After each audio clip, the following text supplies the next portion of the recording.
Yep, we're live. Welcome back. It's your man Eddie Ed.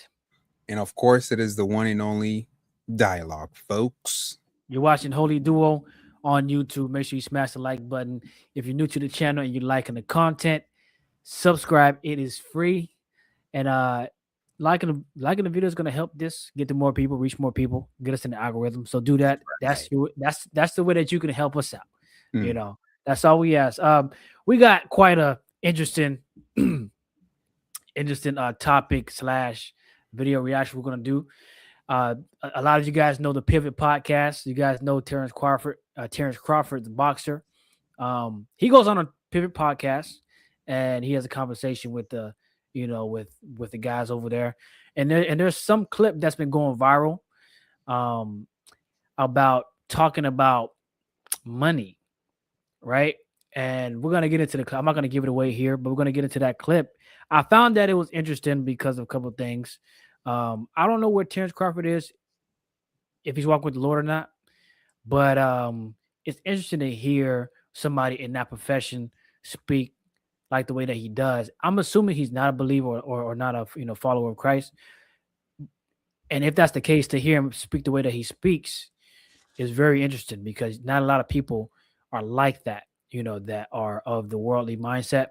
So we're gonna learn some things here from Terrence Crawford about you know life in general and character and things like that. So I pulled this clip because I thought it was a good thing to pull out to emphasize a couple biblical discussions that we can hit when it comes to um I don't want to give it away, but we're gonna get to some scriptures after the reaction, and we're gonna have an interesting discussion. So let me just play the video here, Let's because if I go. say what I wanted to say, I'm gonna give it away before we actually get into it. So let me go ahead and share the screen. Um, and yeah, did I miss anything? No, you're good. You're good. All If right. people see me moving a lot, it's because I'm in my basement and Oh, it's cold out there. it's freezing in the basement, man. So I gotta keep moving. Oh, he up north. He up Yeah, I'm north. northern now. Why do my thing gets? Hold on. I don't know why my screen does this. Okay, there we go. All right. All right. So, Pivot Podcast, Channing Crowder or Channing, I forgot his name, Channing, and then Crawford. Let's see. For your family. I always say everything got a price. Because people say, like, I love my dog. I get $100. No, I get $1,000. No, I get $100,000. Hey, you can have him. Like, my thought is everything has a price. There is not a number that can get you back in that ring. 80 million, 100 million.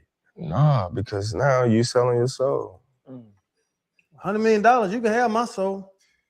That's you. Now we know your character. Sometimes, you look at people and you be like, dang, man, you ain't got no dignity. You ain't got no morals. Like, come on, man. Like, what you gonna stand for if everything is about money? Like, I never was in a sport because of money. Of course, I was in a sport to make money, but I wanted to be a world champion. Yeah. I wanted to do something that I set my sights out to do as a little boy. And money wasn't the motivation. Me being a world champion was the motivation. Me accomplishing all the things that I've accomplished along the way on my journey, it was extra credit. It was extra credit because it's coming from the hood. It was like, man, I just want to be a world champion because that's just my dream. So when I became a world champion, it was just like, man, all this other stuff is like a cherry on the top. Like, you know what I mean? I did what I set my sights out to do. Wow. It was evident that I wasn't gonna let nothing stand in the way of me accomplishing that goal in my life. I was just like my mom. Boom. I mean, first thoughts of you of the video. the portion we saw. First initial thoughts. I don't know why he's so like brick face. I was like, well, does he not show emotion? But anyway, move past that. First thoughts that came to me was we all start out with a vision. We all start out with something that we want, but then along the way, distractions and of course money ends up taking a hold of that vision and basically tying it down. So that was my initial first thought. Yeah, that's actually one of the points I wanted to go to. But there's something that in the the discussion that we're having where Channing, he was saying for 100 million, you could have my soul. That was crazy because I think he was really serious, meaning like he really wanted the money. Yeah. But I think if he knew what that meant for real, I don't think he would, say it like how he said it. But I wanted to point out, like, that's how a lot of unbelievers are. That's how a lot of people are, in general. Like, to gain money is that important. They would give away what they value. Like for the example of his dog, like you value your dog, some people even put the dog as another family member.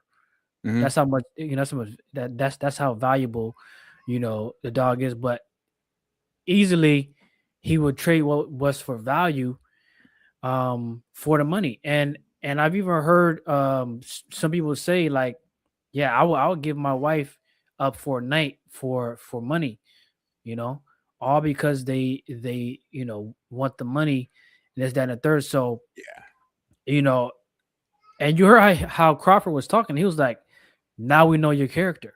You would do that. Oh yeah, now we see what kind of character you have.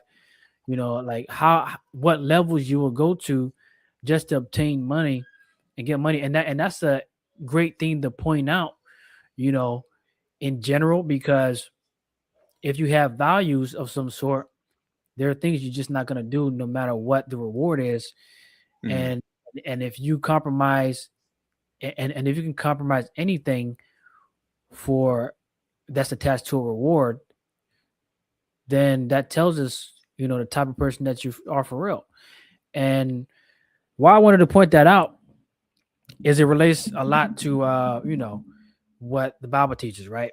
And we're gonna go to a verse here over in Mark chapter 8, verses 34, I believe 34 and 34 and through 38. I'm going to read these verses, to like give us a biblical standpoint on why this is important. It says in verse 34, and when he had called the people unto him with his disciples also, he said unto them, whosoever will come after me, let him deny himself and take up his cross and follow me. That's point number one. For whosoever will save his life shall lose it, but whosoever shall lose his life for my sake and the gospel's, the same shall save it. For what shall it profit a man if he shall gain the whole world and lose his own soul? Right? Or what shall a man give in exchange for his soul? Right? What's the value you put on the exchange of your soul? Now it says in verse 38, to sum it up, whosoever therefore shall be ashamed of me and my words is in this adulterous and sinful generation, of him also shall the Son of Man be ashamed when he cometh in the glory of his Father with the holy angels. So we see like, if you value so intently the rewards of this life, you will profit up to the whole world. But you're gonna lose your soul because you would have forfeited everything that you stand for in its proper form just to exchange your soul for, essentially the good things that you want to obtain. Like you'll go to a level even to where you can exchange your soul for that. And literally Channing was like, hey, you could have my soul for 100 million. Mm-hmm. That's his price. And we know that the enemy will try anything. He even tried Jesus. He said, hey, bow down to me and I'll give you all these things. And guess what? That you realize in that temptation that Jesus had to, go through. The devil did have that to give, because if he didn't have it to give, he wouldn't try to exchange for it, or he wouldn't try to give it. The devil, see, the thing about the devil is that he's a craftsman. He will tell you the truth with a lie in it that's packaged in a way where you can't see it.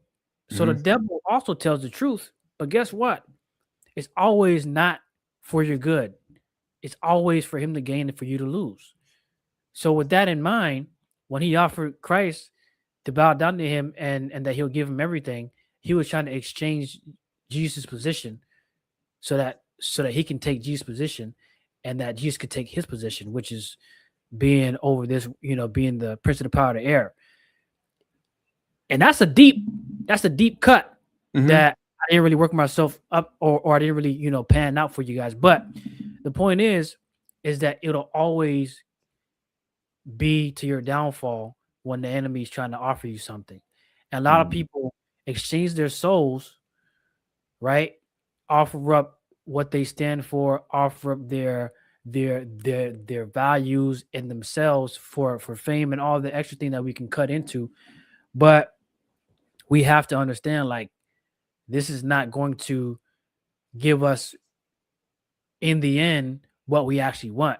And when you leave here, you would have forfeited a much more valuable reward or exchange.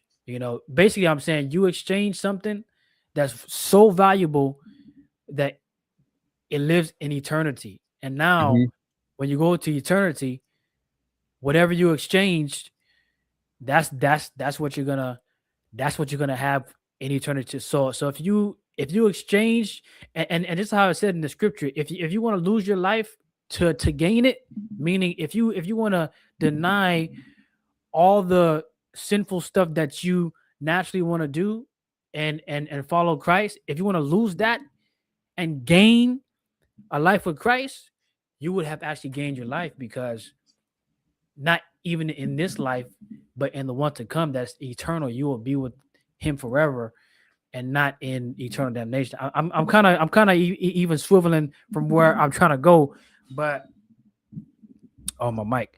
But any thoughts on that before we continue?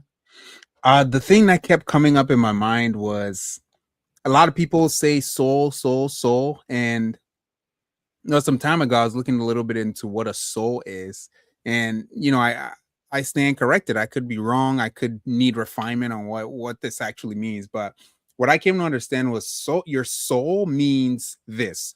You have your spirit man, which is your untouchable, your intangible. It exists in the spirit. And then you have your physical body.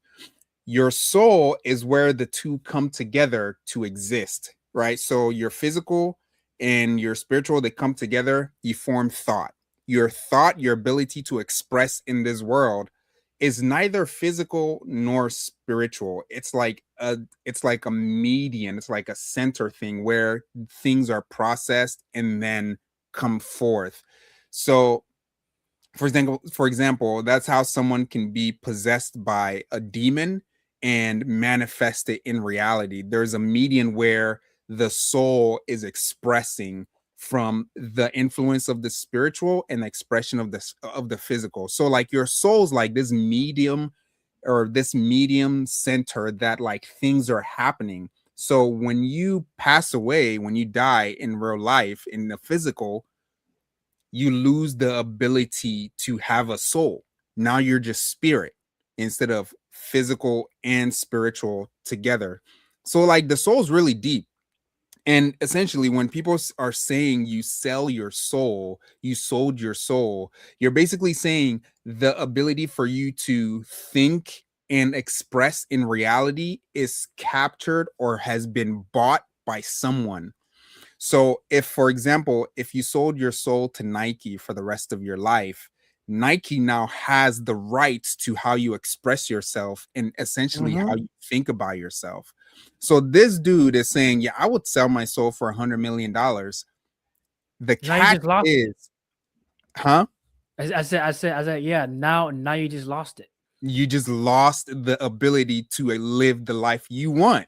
Exactly. You can have the car, you can have the ladies if you want, you can have the house, you can have as many children, but your ability to express yourself in this world and to think for yourself is now being held captive by someone else. So I just wanted to say that real quick. Yeah. And there's a couple questions that came to my mind that I didn't write all of them down, but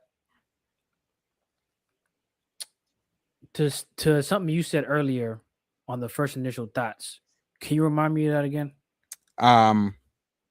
The vision we usually have at the beginning gets lost in translation because things end up snaring it down. And that's a great point that also Crawford was making without saying it, especially, is that he was saying my goal was always to be world champion. He wasn't chasing the money. Of course, he needed money to survive, take care of his family, but that wasn't his main chase. A lot of people chase just that.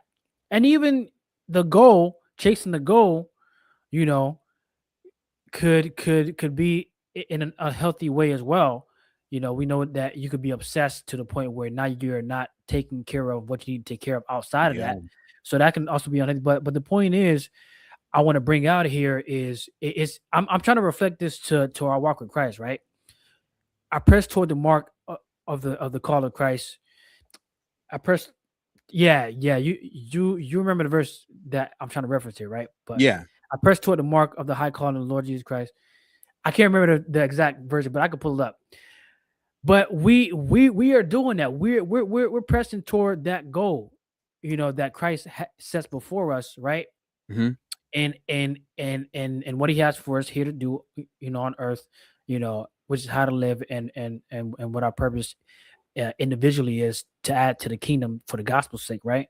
It said that in the scripture I just read. I could read that verse you were referencing, but go ahead, finish your thought.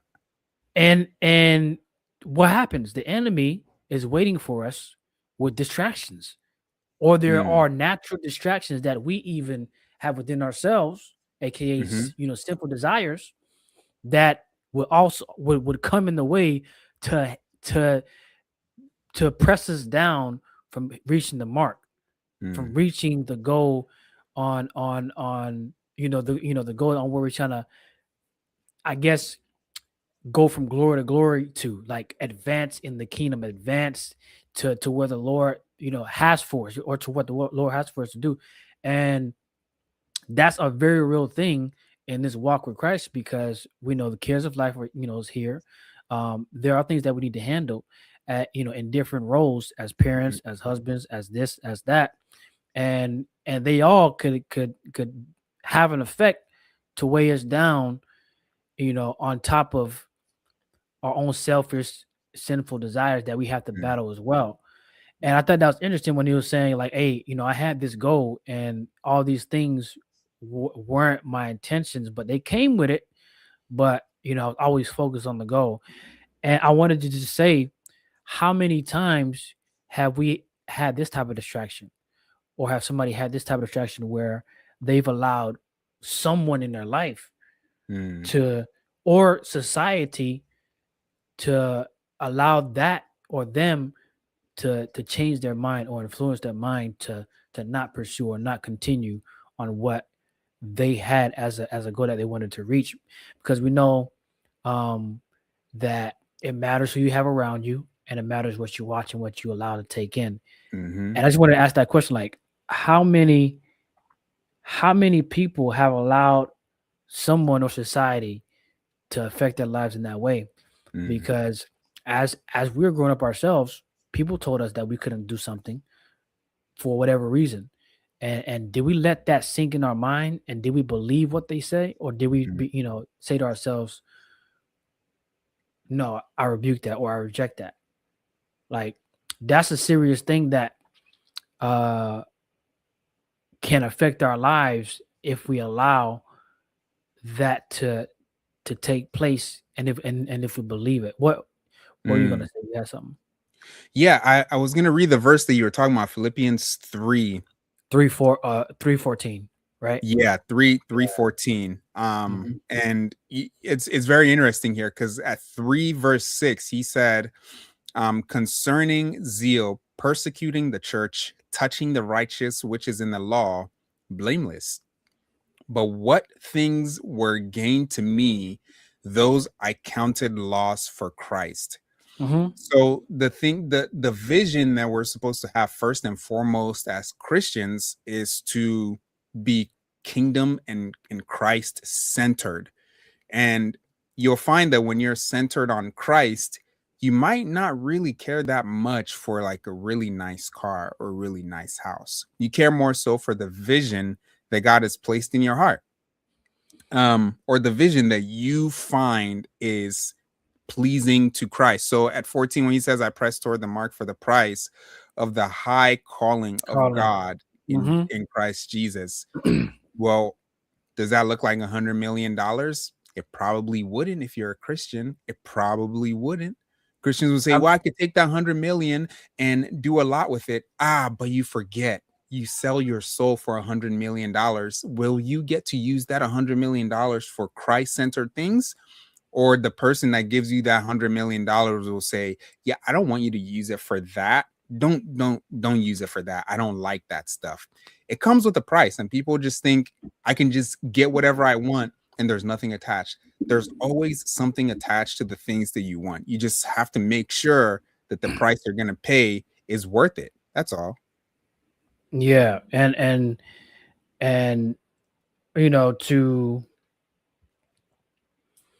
man, I just lost my thought, honestly, but there was man,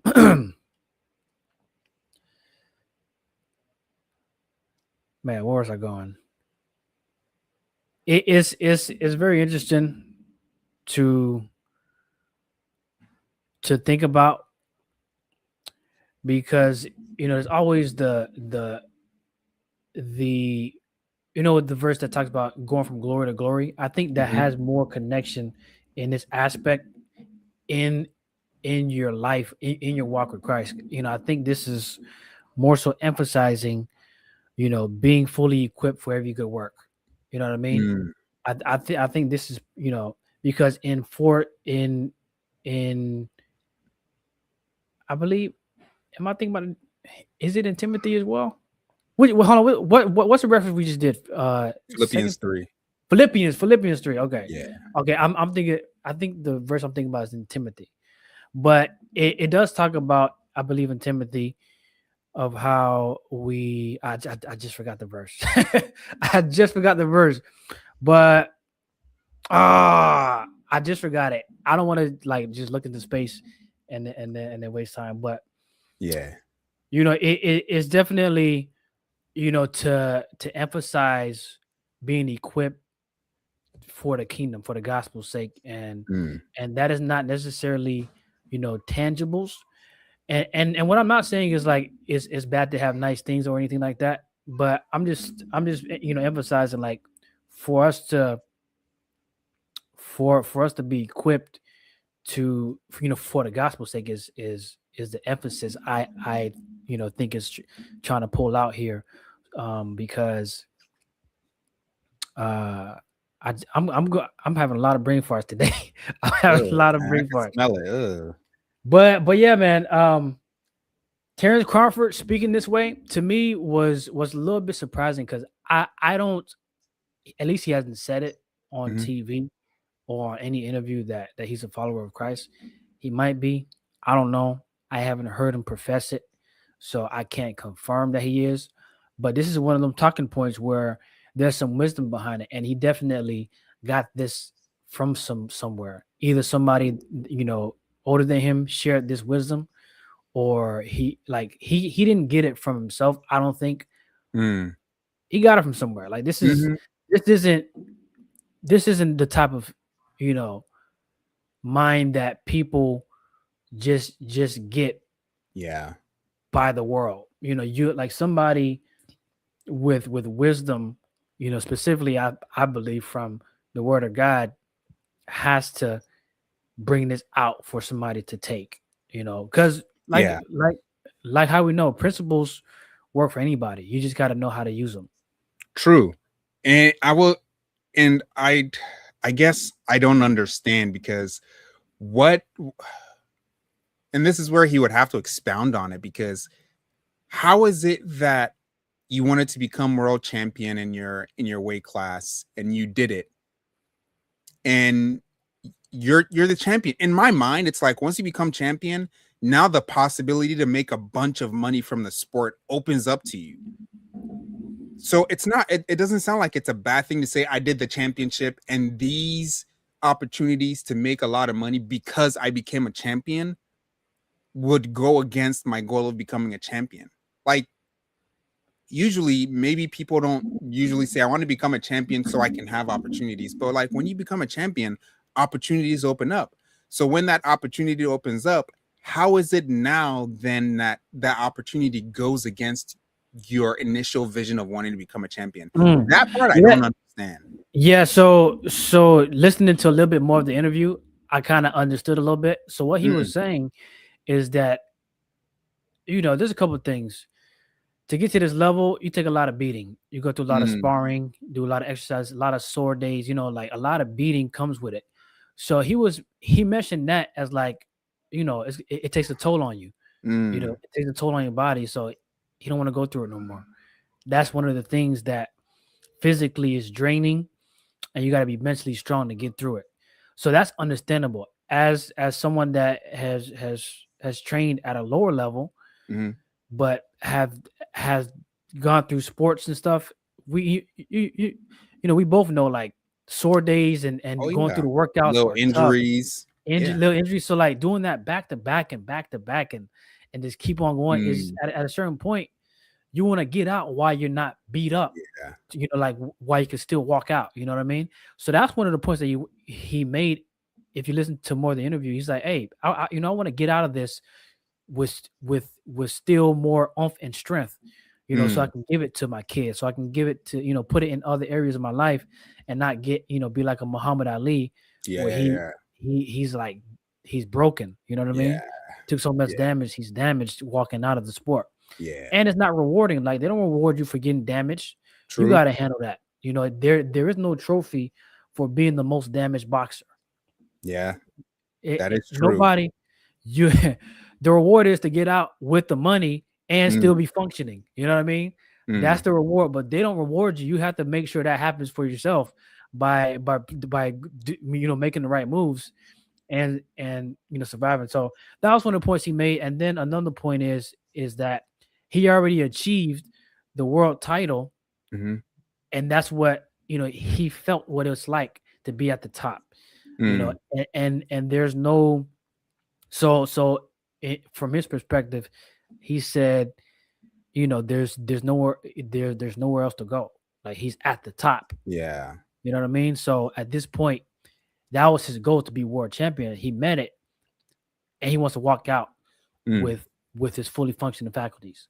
So those are the points that he made, and I was like, oh, those are some good points, But the part where he felt like he was going against his morals part, I was still hazy on that as well. But I guess if you look at it from he already did it, and to do it again or to stay there is like, it's in his mind is no need, because he already got that victory. And even he said whether he would have lost or won, he would have retired anyway. So his plan was to always retire, either or. You know what I mean? So it's very interesting to think about. And then like, you know, on his way up there, he made a lot of money because he had to beat champions. So Mm, to beat a champion and to move on to another one, the checks are getting higher too. So he's made some really good money yeah. over the champions that he's fought and won. So getting up to that pinnacle, it wasn't the waste, or it's not like he didn't have opportunities that came. He still had opportunities that came, but it does make sense to stay at the top for a little bit because more opportunity is obviously going to come, Mhm. but he don't think it's worth it. Interesting. I mean, even the way he talks now, you could tell like it's a little bit slow. I don't and no one can say, "Oh, this isn't how he always was." Or he started really young. So like you taking beatings from a young age, you're definitely going to lose some faculties at by his age. You know what I'm Mhm. saying? So yeah, maybe he's come to realize that, or maybe he's known that, and he's like, "Yeah, I'm not doing that." Because what's the point of all the money you're gonna make if for him in like 10 years he's gonna be like super slow, can't put words together right? Like, what's the point of all of that, man? What's the point? What's the Yeah, I point? So, mean, yeah. I'm not gonna lie. I think Floyd Mayweather is definitely one of the best examples to look at and how to do it. He made a lot of money. Mm, He's still super sharp and he's in shape mhm. and he's not damaged. You Yeah. know what I mean? Like that's a great way to exit. If I was doing that, I would want to exit like Floyd, Mm, making all the building my wealth so I can take care of my family, extend mhm. build systems and keep that's Yeah. great. Yeah. So I Crazy. don't I'm not against that at all to get out to where you still have a lot of to where you made it to the top and you still have a lot of energy left in the tank Mm. to do other things, most importantly spend time with your family, of why even probably you Yeah. you you you know started this to take care of your family, you know what I mean? So Yeah. it's a lot more after that. Okay, so it just came to me. The key thing that I'm gonna take away, and this is my final word on this. The key thing I'm gonna take away from this is when it comes to Christian men, because this is, I mean, Mayweather and Crawford, like this is flawless. The best way to approach working hard for your family is not for you to take a lot of beatings to the point that you can't enjoy the work that you're doing. You know what Mm-hmm. I'm saying? You appreciate your labor, yeah. Yeah, like It's crazy. yeah, work hard, but make sure that you're working smart at the same time so that at 60 years old, you don't have dementia because you barely slept while you were working extremely hard. You're doing it the way the world is doing it. There's no rest in it. It's just go, go, go, go, go till we get it. And then, Mm-hmm. like, you begin to have all these problems later down the line. So, like, the key takeaway is like, man, like, work hard, but make sure that you're recovering and doing the things that you need to do. You're not losing your hard work because you're recovering properly. You're going to lose more hard work in the future because you're not going to be able to enjoy it. So man, that's my takeaway from this. That wow. Yeah. Yeah, and I had something to add to that, but I forgot. I don't know what's Ay, going ay, on. ay, My thoughts are man. just going and coming, but it was something along the lines of um oh yeah, people always want to say, you know, work hard, never sleep. That's foolish. Yeah, that's All crazy. those all those hard look, we always joke about being tough and hard and stuff like that. Mm-hmm. Because it's just fun and funny. But you have to do things the smart way. Is Yeah, it working a hard labor job is gonna take a toll on you. So the point I'm trying to make is yeah, it's not about working so hard, it's about working smart to where when you're working hard, it's only for a brief moment because you're working smart to where that moment is significant so that things will be easier. right.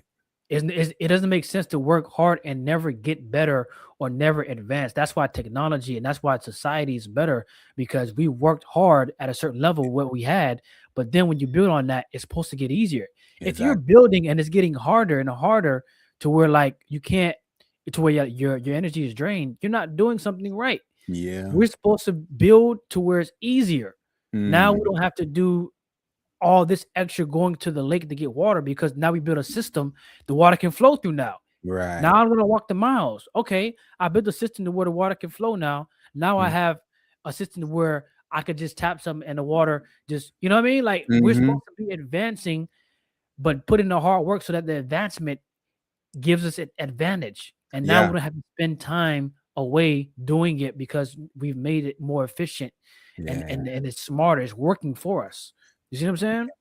So when I hear people say, you know, never sleep, X, Y, and Z, work hard, no, like that might sound cool, but in reality, it's not a good system. Yeah. And so bringing it back to you know, walking with the Lord and how distractions and things can pull you down.